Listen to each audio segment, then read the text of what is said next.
Hi YouTube, this is Darkon633, and today I'm bringing a review of the Star Wars The Force Awakens 6-inch Black Series, Wave 2, Captain Phasma. Now, I was actually quite surprised to see this at Kmart of all places, and I've heard in the last week or so there have been reports of the second wave of figures releasing at Kmart, which is as surprising as it is.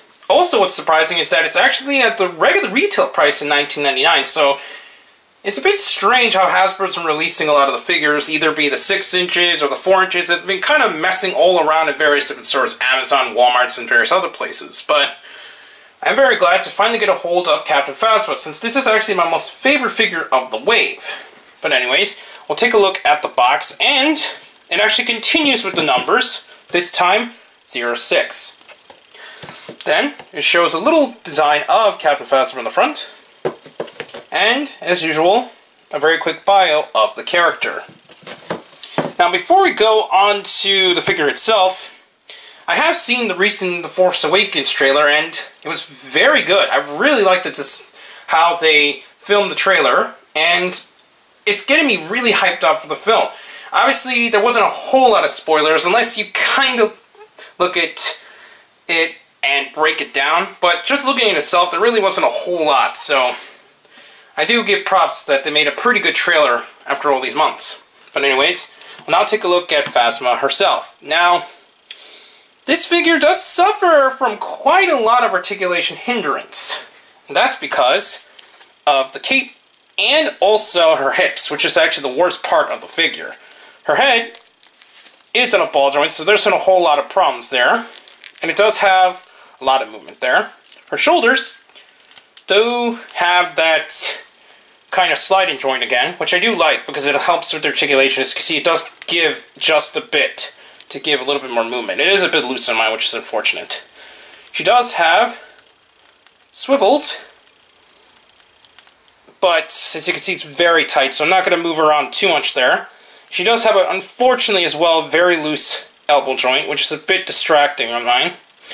And she does have ball-jointed wrists, so she can move around there. Now this is where it becomes a problem. Because of the way her cape is designed, this side is a bit hindered, just moving around, but it isn't too bad when you move it forward, since it actually does have enough give in order to move it around. This side, the wrist is a little bit better. It's not as tight as the other side, but the elbows are much better on this side of here. And she does also feature the ball-jointed wrists on the other side as well. She does have waist articulation in 2 technical areas, since she can move around there, and she does have a bit of an ab crunch. This, as you can see right here, in the way that her leg armor is designed, hinders this quite a lot. As you can see, that's all you're going to get, and that's a bit annoying. It also swivels just a bit, but once again, those large pieces get in the way, so there isn't a whole lot of movement you can get with the legs up there. However, she does feature a double joint in her knees, which I'm trying to get into, as you can see there, both sides.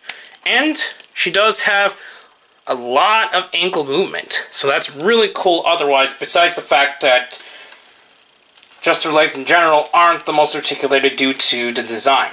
Just to show a comparison, here is Captain Phasma with the First Order Stormtrooper, the Snow Trooper, which I've also previously reviewed, and Kylo Ren. So, this villain team-up is definitely growing on my end, and I really enjoy the design of Captain Phasma. Even though it's definitely not a chrome per se, it does have a lot of metallic shine to it, and it really helps the figure's design overall. Besides the fact that her articulation is a bit hindered, it is still a really nice figure, and I really enjoy what Hasbro did to design the figure. Now anyways, that's pretty much it for Captain Phasma, so I highly recommend picking this up. Probably check out your local Kmart to see if you can find it. Otherwise, hopefully it should be appearing in various other retail stores in the next couple months. But for now, please comment, subscribe, and check out Hero Talk on the Gideon blog as soon as they reopen. Also, please check out my Twitter handle, under Darkon633. And I'll be back to bring more Star Wars reviews in the future. But before then, please comment and subscribe. Check down the other channels down below, including the WW Podcast and the various other channels. But for now, I'll be seeing you YouTube. Bye.